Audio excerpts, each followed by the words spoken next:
Welcome to Horror in Detail. Story 1. It wasn't a little girl. I was camping with my husband and his family at a small, remote lake in New Mexico. There were about 10 people in our group and another group of 6 people in the next campsite.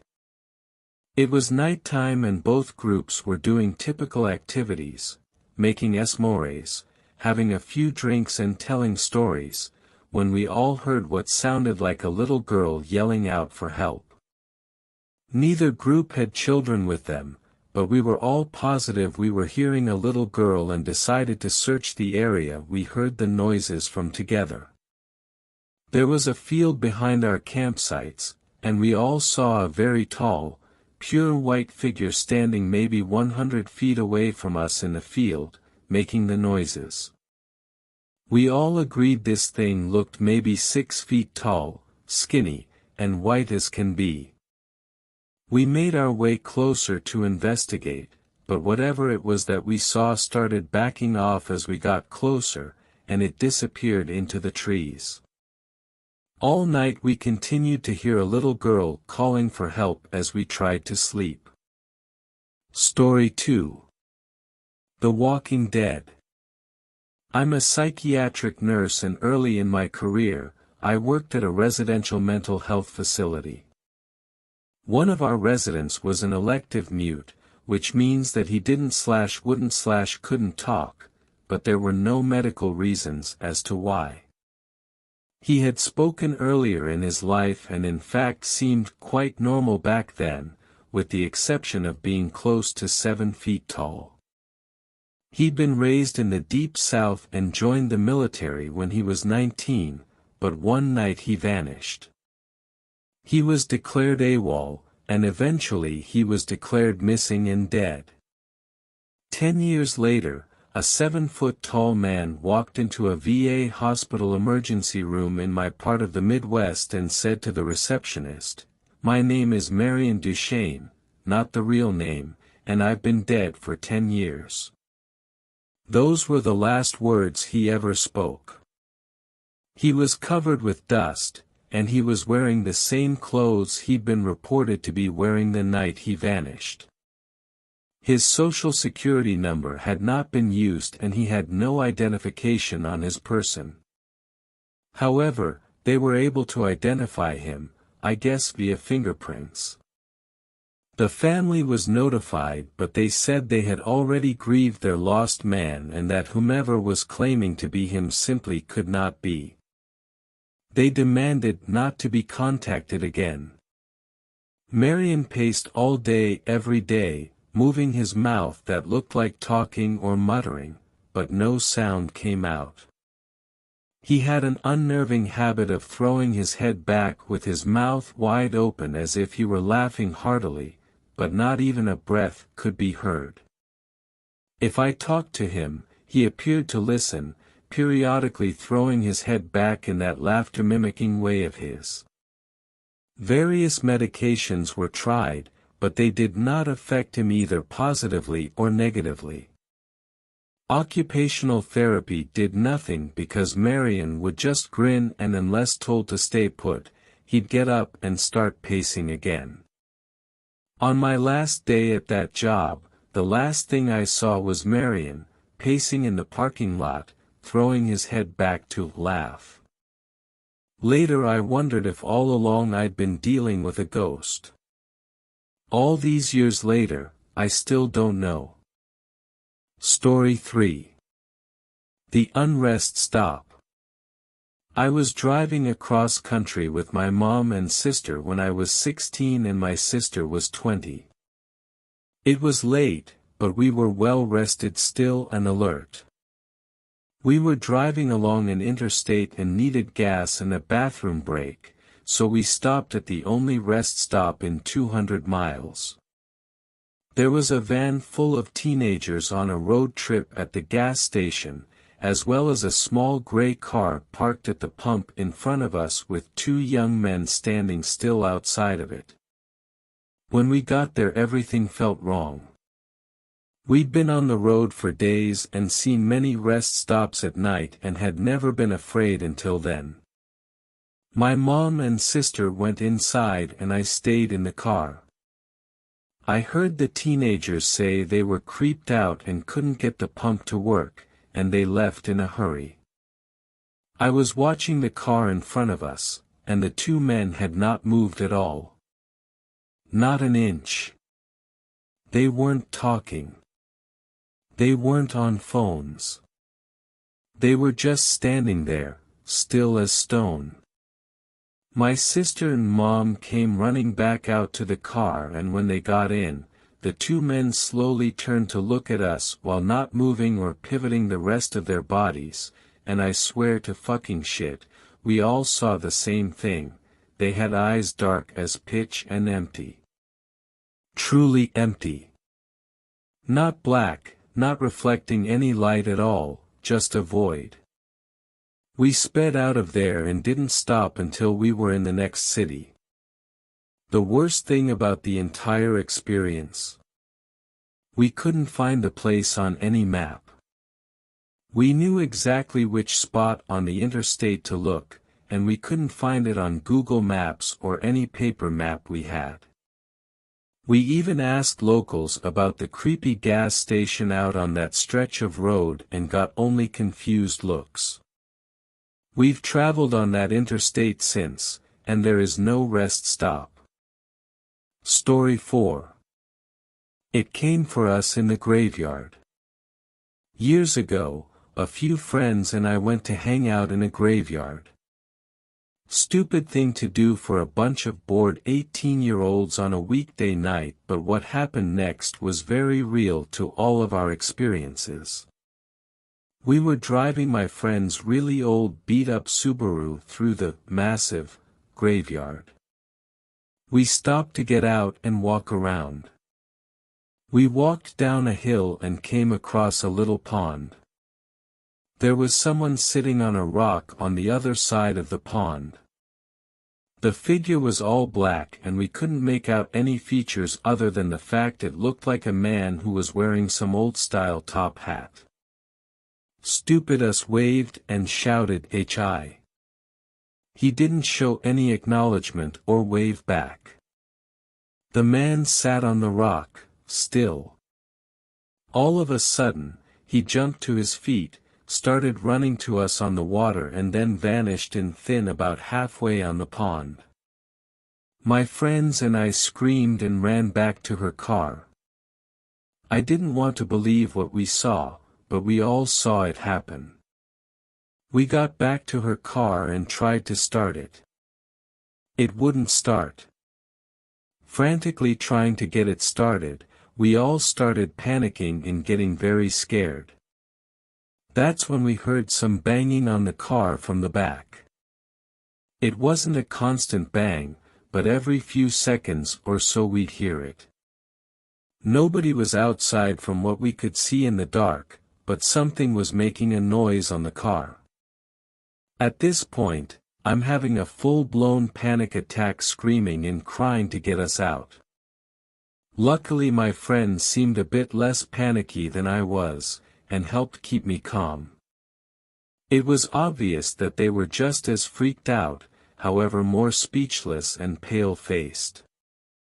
We would have left the car in the graveyard and walked the long journey to the exit, if it wasn't for the banging on the car. We didn't want to get out and leave. After about minute, the banging stopped. I'll call my mom to come give us a boost, I thought. I'm not entirely sure why none of us thought to call sooner, however I don't believe anyone thinks rationally while panicking. At this point, 15 minutes had gone by since we got back in her car. I opened my phone and started dialing and realized I had no service. None of us had any cell service. We bantered back and forth for a few more minutes trying to figure out what to do, and decided against leaving the car because whatever was outside was not what we wanted to come face to face with. The next 30 minutes were spent trying to get her car started. No banging was heard afterwards, but we felt this heavy feeling around us. Almost as if it created this pressure on our chest. It's quite difficult to explain as I've never felt anything like it before. Finally, her car started and she hit the pedal to the metal. We sped out of the graveyard so fast. Immediately crossing the gates, all of our phones regained cell service. I'll never be able to explain what caused any of this or why certain things happened. One thing I know for certain is that someone or something was out there, and it was not an animal or human. Story 5. It was good to see an old friend. When I was 37, I went to my high school reunion. I flew into the nearest airport and rented a car. The distance was about 35 miles through a very rural and almost abandoned part of the country. About 3 miles outside of town I see someone on the side of the road, flagging me down.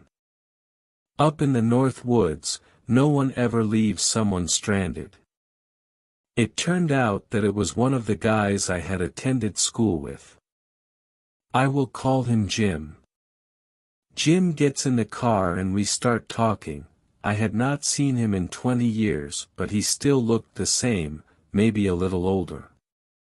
We get to town and I ask him if he wants to come to the VFW and have a drink. He says, "No, just take me home." Jim's parents had lived only a few blocks from my grandmother's house and I turned in that direction, but he said to take him to a part of town that was really on the outskirts, up by the fairgrounds and the cemetery. There was a mobile home park out there and I figured that is where he lived. When we reached the end of the turnoff he said, "Just drop me here. It was good to see you again," and he walks off into the night. I go to the VFW, met some of my old classmates, we start to talk. Now, please understand, I have never done drugs nor do I drink more than soda pop. I was stone cold sober. Tired after a 13-hour flight that had included a 3-hour layover but sober. As we are talking about who is coming to the reunion, I mentioned that I had just picked Jim up 3 miles east of town and had dropped him off up by the fairgrounds. Everyone gets real quiet, even the guy singing karaoke stops and lays down the mic. My cousin goes white as a new cotton t-shirt. "Barb, Jim died on that curve 8 years ago. Rolled his car. We were all at his funeral." I start to feel really dizzy. I go out to the car to take some deep breaths and decide whether or not I am sane. There on the seat is the local newspaper, printed 8 years previous, containing Jim's obituary. I still have the damn paper. Every now and then I take it out and stare at it and still wonder WTF happened. Story 6. Hell hath no fury like a woman scorned. This happened to my brother and not me. We were told that a woman had died from her abusive husband in the house and she hated men because of it. And yeah, she hated men. Dad would wake up with scratches all over himself, and whenever my brother was mean to my sister or he would have scratches on him as well. One day my brother hurt his twin sister. He hit her or something. I don't remember the full details of what he did, but when he woke up later that night he had a horrible bloody nose. Another thing that happened is we had this huge almost 100-pound dresser that has been in the family for a while. We have 2 small dogs, a Chihuahua and a rat terrier. One night my rat terrier woke up and let out this scream we've never heard from him before, and at the same time the dresser fell over. When we looked at it, it was pushed from the wall about 4 feet before getting knocked over. Our dogs could never have done that. The day we moved out, my brother accidentally broke his twin's arm, trying out a wrestling move. He swears that he would have died that night if it wasn't our last in the house. Story 7. Death came for him. I was standing in my parents' room, talking to my very sick dad at the time, stage 4 esophageal cancer, and for some reason I get the feeling something is behind me. I look into the doorway to the living room and something about 4 feet 6 inches and fully black, it was nighttime, is peeking around the corner, with their hands on the door frame. I run towards it and it peeks back around the door. Nothing. My dad is completely confused when I step back inside the room when I tell him. People who stayed at my house have claimed to see it. My mom saw the figure on multiple occasions in multiple places until he passed away. We haven't seen it since. Story 8. My mother attracted evil. 2 was around 16 when this happened. I happened to lay in bed, reading something. The room at first would feel normal. Then it started to feel really icy. Not that the room got cold, but just the feeling it gave me, if that makes sense. It felt really uncomfortable. Next it would feel as if something/somebody just stared at you. There wasn't nobody there, nor did I see a thing. But just the feeling that something looked at you hate-filled was enough for me. Often I got the feeling, leave the room. So I did, and then just played a video game of some sort.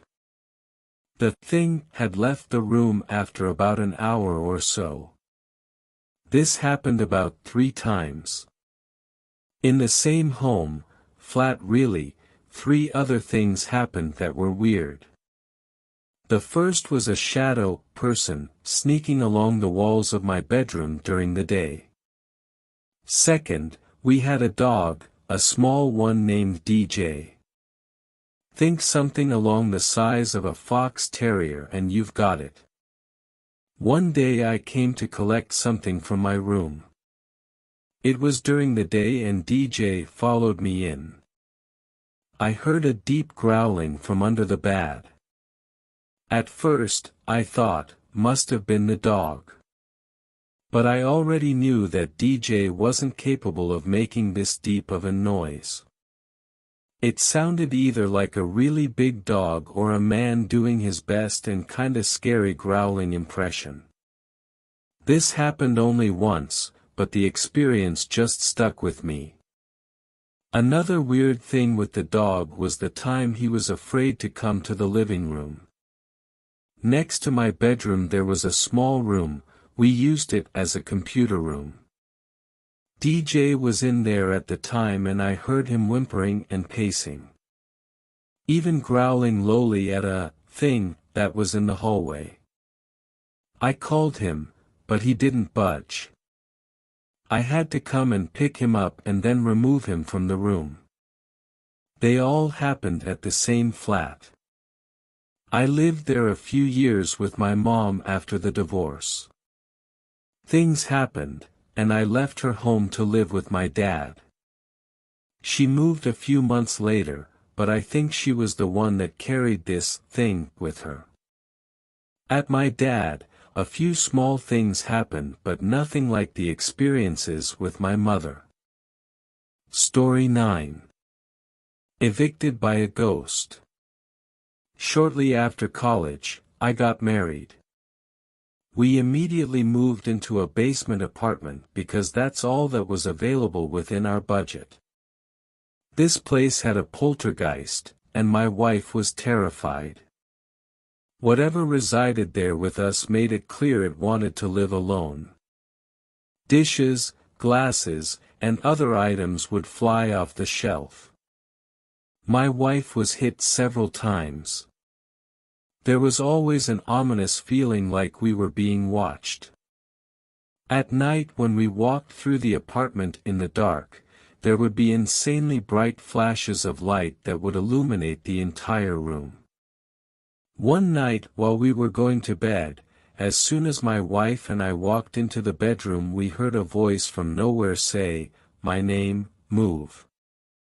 My wife looked at me, I looked at her, I said loudly, "You've got it, bud." We moved out 2 days later and stayed with family.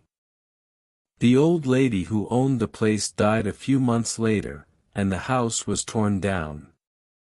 It is still an empty lot to this day, nothing but grass and a tree. I still drive by it every now and again. Story 10. The Death March. My dad used to work as a CO, corrections officer, at a rural prison. He drove perimeter, which just means he made circles around the jail in a truck, checking empty buildings for runaway inmates and just generally being bored for 8 hours every night. One night, my dad is parked on a hill just reading a magazine when he starts to feel a thumping in his body. He described it as the feeling you get when speakers are playing a song with really heavy bass and you can feel the bass in your whole body. Anyway, he puts the magazine down and checks his rearview, and he sees someone outside the truck. He grabs his pistol and jumps out of the truck, weapon drawn. When he gets outside, he sees a procession of Native Americans walking through the truck, and directly through his seat, only to disappear at the exact spot he was sitting. He said it was clear they were ghosts because many of them appeared injured. This went on for a few seconds, and then whole procession disappeared. He called the other perimeter guy on his walkie to try to explain, and the other guy almost immediately stopped communicating. Turns out the other guy had seen this happen before, but didn't believe in ghosts, so he wouldn't talk about it. Story 11. The Demon's Room. I worked as a forensic nurse in a hospital's lock-up unit. We had one older lady who swore she was being haunted and abused by a demon she would call Tiberius. So many crazy things happened while she was on the unit. We'd go into the room, do normal care, leave, and seconds later she'd start screaming bloody murder.